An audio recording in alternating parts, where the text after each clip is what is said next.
Pero, para medyo kumalma naman Ito na tayo sa ngayong showbiz. araw. Yes. Oo, thank God it's Friday. Tapos, ang bibigat ng mga Oo, balita. grabe. Mapatay dito, patay doon. Ano ba Kaya yan? mag-ingat po at iba yung pagdarasal para sa isa't isa. Yes. Ex-couple Robbie Domingo at Gretchen Ho muling nagsama sa entablado sa isang charity concert. Idetalye mo ang showbiz news na yan. Diyosa ng showbiz! Diyosa Cruzat. Diyosa! Miss Thea at Alakay Rhea naghatid ng kilig at nostalgia ang muling pagsasama ng ex-celebrity couple na sina Robbie Domingo at Gretchen Ho sa isang entablado sa isang charity concert sa Araneta Coliseum.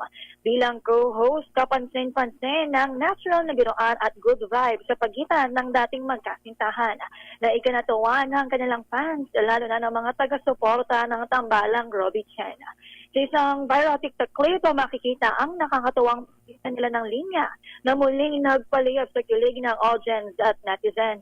Bagaman hiwalay na at kasal na ngayon si Robbie sa non-showbiz wife na si Mikey Pineda, marami pa rin ang natuwang masilayan muli ang kanilang on-stage chemistry.